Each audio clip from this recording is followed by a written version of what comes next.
Hoje eu vou falar sobre 4 pontos dos bancos tradicionais para você entender que eles não vão acabar. Então vou comentar um pouquinho, sobre o modelo de negócio de Itaú, Itaúsa, Bradesco, Santander e Banco do Brasil. Mas antes de começar esse vídeo, dá um like. Se você ainda não é inscrito no canal, inscreva-se e ative as notificações. E vamos lá, pessoal. Os bancos, as ações dos bancos tradicionais são sempre destaque para os investidores, Os investidores têm muitas dúvidas. Recentemente eu fiz um vídeo sobre Pix, falando ali, simulando, extrapolando algumas ideias, sobre os serviços e o impacto nos resultados dos bancos. Mas mesmo assim tiveram muitas dúvidas, Então eu estou fazendo esse novo vídeo aqui para falar sobre alguns pontos que eu acho super importante que as pessoas têm que entender. Eu também estou deixando um relatório aqui embaixo sobre a Itaúsa, que é a holding do Banco Itaú. Então quem quiser entender um pouquinho mais sobre o modelo dos bancos, a recomendação de Itaúsa, um pouquinho do histórico de dividendos, o link está aqui embaixo, é só baixar, é gratuito. Bom, e vamos lá, O primeiro ponto que você tem que entender sobre os bancos, é que a atividade core, a fonte principal dos bancos em que eles ganham dinheiro é a carteira de crédito. É ganhando dinheiro com carteira de crédito. É isso que eles fazem muito bem e essa é a principal atividade que gera retorno para os bancos, tá? E o que é isso? Então vamos entender aqui como funciona. O banco tem o próprio patrimônio, onde ele concede parte para crédito, e ele também tem uma grande rede, espalhada pelo Brasil inteiro, todos os bancos, onde ele consegue captar dinheiro a taxas baratas. Ou seja, quando você está lá investindo num CDB, que muitas vezes está abaixo do CDI ou muito próximo ali, essas são as fontes de captação de funding dos bancos. Então eles captam dinheiro barato. Na contraparte, eles fazem concessão de crédito para quem quer tomar crédito. O que depende, qual que é o ponto principal desse negócio? É conseguir captar funding barato, ter acesso a linhas de recursos com taxas baixas e do lado da concessão do crédito, conseguir ter informação sobre as pessoas que ele está investindo, tá? Então, esse é o principal ponto. Bom, se vocês pegarem aí o balanço de qualquer um deles, Itaú, Bradesco, Santander, Banco do Brasil, vocês vão ver que a grande parte da receita, vem dessa linha de business deles, que é a concessão de crédito.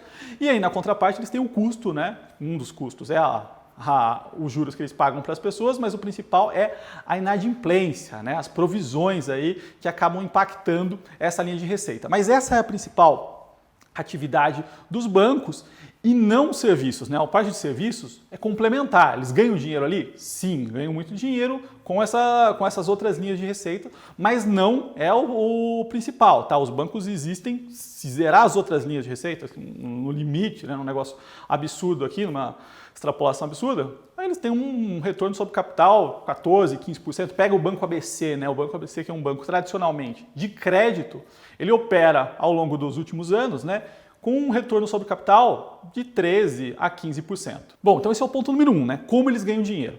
O ponto número 2, muita gente fala, as taxas são extremamente abusivas, não faz o menor sentido, aquelas taxas de 15%, 20% ao mês que eles cobram de algumas linhas, Bom, vamos lá.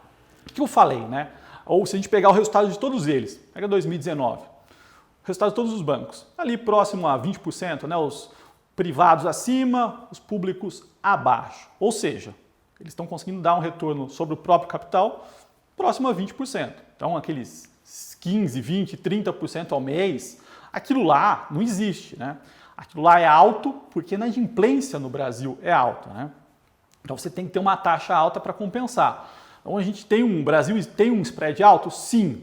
Isso é em função de uma inadimplência alta e isso se corrige com questões jurídicas, E não dando uma retada. Muita gente acha que se tiver um limite da taxa de linha de crédito, por exemplo, as coisas vão melhorar. Não, as coisas vão desaparecer, Provavelmente aquelas linhas não são rentáveis no nível abaixo e os bancos vão parar de operar. O spread cairia no Brasil se a gente tivesse uma melhora jurídica, Então pensa que o colateral, as garantias que a pessoa dá quando toma um empréstimo, se aquilo de fato fosse executado rápido, Isso dessa forma você conseguiria reduzir o spread no Brasil, mas não é o que a gente vê, não é o tipo de discussão que a gente vê, então o spread deve continuar alta no Brasil. Bom, e dentro disso, né, uma coisa importante da gente analisar é que os bancos estrangeiros tentaram entrar aqui. Então, são bancos que têm acesso a capital, que operam muito bem, que conhecem o mercado há séculos, né, e não conseguiram. Então não é simples e fácil. Na HSBC, Citi, todos eles saíram daqui. São bancos que têm acesso a linhas baratas de crédito, né, operam muito bem, mas não conseguiram operar no nosso mercado. Então, quando a gente coloca as fintechs, as de crédito, elas têm uma situação muito pior, porque elas não têm acesso a funding barato e elas não têm a informação que os bancos têm, né? Então, se a gente pegar aqui qualquer um desses dois grandes bancos, eles têm informação de pelo menos metade da população bancarizada. Uma fintech não chega perto disso. Então, não vejo grandes problemas. As fintechs, inclusive de crédito, muitas delas quebraram, tá, pessoal? Então, esse é um segundo ponto importante dentro da nossa análise. Bom, o terceiro ponto, né, que eu vou mostrar aqui para vocês é a questão do crédito, né? A principal fonte de valor que os bancos têm é a receita com crédito, né? E quando a gente pega esses dados, tá? Eu vou mostrar o último dado aqui, que é referente à carteira de crédito de agosto do sistema como um todo, tá? Que o Banco Central divulga, a gente vê uma melhora, tá? Então esse quadro aqui mostra o seguinte: nos últimos 12 meses, tá? Em amarelo aqui é o dado de agosto, aqui a primeira coluna é o saldo, né? Depois as concessões, quanto foi concedido no mês, né? As taxas, o spread, o prazo e inadimplência. O que a gente vê de forma geral? O saldo, né, a carteira de crédito do sistema como um todo, está crescendo 12,1% em 12 meses. Então está crescendo, está acelerando, tá? Os bancos, como eu disse, fazem parte da solução da crise que a gente está vivendo. Liquidez é importante e os bancos estão fazendo isso, tá? Então a gente vê um crescimento da carteira de crédito e isso é importante para os bancos, que vai ajudar nos resultados. Na contraparte, o que a gente vê aqui? Uma queda dos spreads, tá? Então a gente está vendo aqui, a gente começaram no início do ano, né? Os spreads estavam na casa dos 18%, hoje estão na casa dos 15%. E eu vou mostrar por que os spreads caíram, tá? Uma questão muito mais de composição de carteira. Inadimplência, né? Que é quantas pessoas deixaram de pagar, também caiu. Caiu da casa dos 3% para 2,6%. Ou seja, mesmo no momento de crise, de estresse, a inadimplência caiu.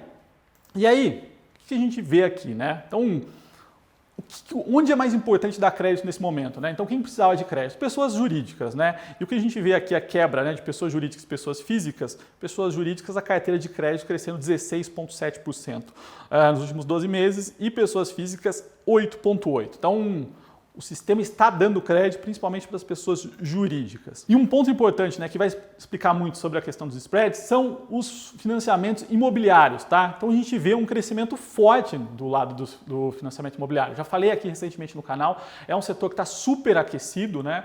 E o que a gente vê?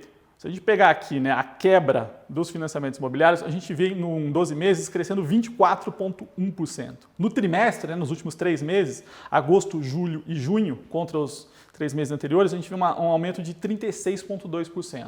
Então está crescendo forte, juros baixos, as pessoas querendo investir mais, acesso a linhas de crédito, uma melhora, né, no sistema como um todo, né? As pessoas têm incentivo a mudar, né, querer casas maiores nesse momento de mudança de mundo. Então isso aqui está impulsionando, e quando a gente pega, né, crédito imobiliário, as taxas, né, do crédito imobiliário são menores que as taxas das outras linhas. Então essa composição de mais imobiliário ou linhas de crédito com juros menor acaba impactando o spread como um todo, tá, pessoal? Então isso se explica um pouco em função desse aumento de linhas aqui atreladas a taxa de juros mais baixa. E quando a gente olha, né, novamente aqui para a inadimplência, né, a gente vê uma inadimplência baixa. Um ponto importante é, muitos dos bancos renegociaram as dívidas, alongaram os prazos, então tudo isso aqui está implícito nessa inadimplência. E também, né, como eu falei, crédito imobiliário, a inadimplência é menor. Então algumas linhas aí acabam ajudando. Mas é um pouco contra-intuitivo, né, do tudo que a gente está vivendo, né? O volume de crédito aumentando, os bancos fazendo a parte deles, né, a inadimplência caindo também. Então, esse é um ponto importante. O crédito está aumentando, né? Isso aqui ajuda o negócio dos bancos. Bom, e o quarto ponto que eu vou falar aqui, né? Vou resumir em uma frase, mas no mercado financeiro, ou o mercado financeiro onde eu fui criado, né? No final do dia, ou você entrega um resultado, ou você conta uma história, né? E nesse mundo de bancos tradicionais versus fintechs, o que a gente tem? Eu vejo os bancos tradicionais mostrando resultado e as fintechs contando uma história. E o Pix, né, tá no meio dessa história toda. Eu fiz um vídeo recentemente, né, vou deixar no final desse vídeo aqui o link falando sobre os Pix. Mas qual que é o grande ponto, né? A gente viu aí nas últimas semanas, né, nos últimos dias, a divulgação dos números do Pix, né? E assim, Nubank e outras empresas fintechs, né, no topo da lista. Os bancos tradicionais com pouca adesão e muitos clientes reclamando, né, que algumas fintechs cadastraram os nomes aí de muitas pessoas sem ter solicitado, né? Bom, o que eu vejo nisso tudo? Sim, do lado dos bancos tradicionais que ganham dinheiro, teve alguma adesão, eu sou cliente de algum deles, testei aqui, tá super fácil, né, eles estão dando push, aparecendo no app, eu me cadastrei por uma questão de análise. Acho que tem alguns ganhos, né? Conseguir transferir dinheiro aos finais de semana ou 24 horas, isso é bem legal, mas nada que seja totalmente revolucionário, né? Não é uma grande mudança. E os números dos bancos tradicionais mostram isso, as pessoas não estão muito preocupadas, né?